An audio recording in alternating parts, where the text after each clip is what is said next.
So good morning students. Today we'll find electric field due to charged spherical shell. ये एक hollow sphere होता है, इसको हम चार्ज करेंगे और इससे कितना इलेक्ट्रिक फील्ड होगा प्रोड्यूस होगा that will find. Okay, so first of all देखिए हम एक हॉलो स्फीयर बना रहे हैं. एक हॉलो स्फीयर है, इसको आपने चार्ज किया है. ओके, और जब भी आप किसी ऑब्जेक्ट को चार्ज करते हैं उससे क्या बनता है, that produce electric field at any point P. That produce electric field at any point P. Okay. Capital R is the radius of a sphere. That is a hollow sphere.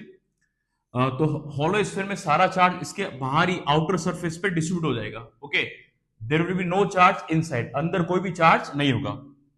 Okay, देखो students, electric field find करने के लिए Gauss theorem apply करना पड़ेगा और Gauss theorem apply करने के लिए charge should be close. So what will do students, हम लोग एक गॉसियन सरफेस एज्यूम करेंगे, close surface. This is called Gaussian surface and this is hollow sphere. आपको दैट इज द सेंटर, आपको 3 point पे इलेक्ट्रिक फील्ड फाइंड करना है, outside the sphere, on the surface और इनसाइड. तो सबसे पहले हम लोग इस स्फेयर के आउटसाइड फाइंड करते हैं. O से P का डिस्टेंस होगा small r. Okay students, so first case में small r is greater than capital R. Distance ज्यादा होगा और रेडियस कम होगा.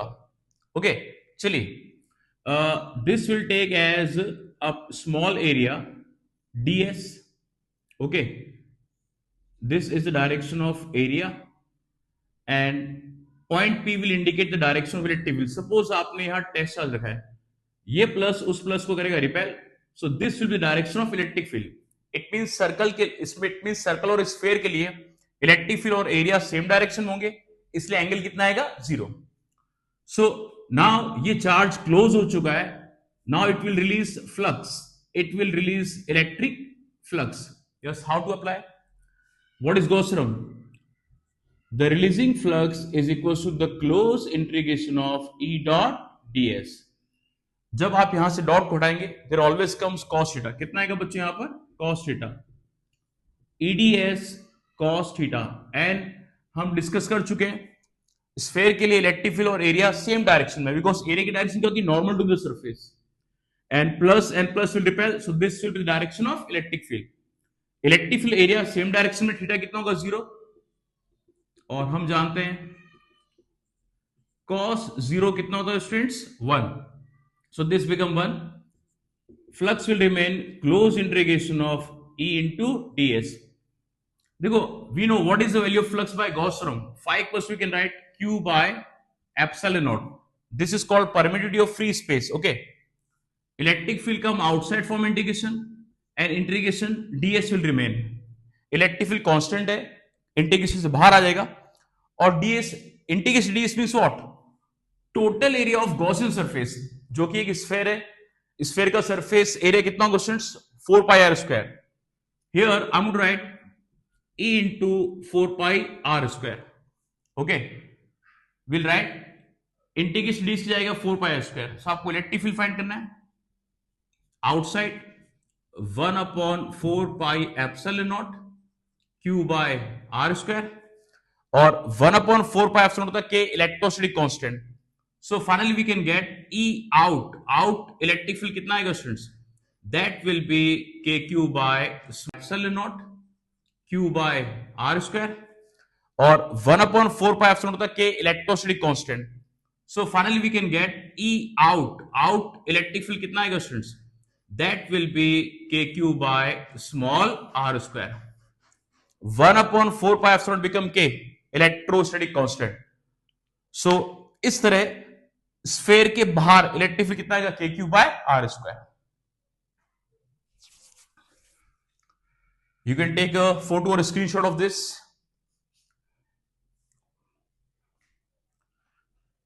Now अब हम फाइंड करने वाले हैं on the surface. So I'm going to remove this all the things.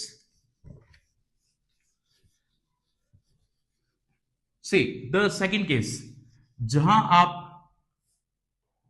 Surface पे इलेक्ट्रिक फील्ड फाइंड करेंगे. ओके, सो एक स्मॉल शॉर्ट डायग्राम बना देते हैं। सरफेस के लिए क्या होगा स्टूडेंट्स, रेडियस किसके इक्वल हो जाएगा, डिस्टेंस के। This is the point P, यहां पॉइंट पी लाइज कर रहा है सरफेस पे। So if you want to find, अगर आपको सरफेस पे इलेक्ट्रिक फील्ड फाइंड करना है हॉलो स्फीयर के, एक छोटा सा चेंज करना पड़ेगा, डिस्टेंस को आप रिप्लेस करेंगे रेडियस से। सो E इक्वल्स टू हो जाएगा हमारे पास K Q by capital R square. This is electric field on the surface of a hollow sphere. Okay, you can take again a screenshot of this portion.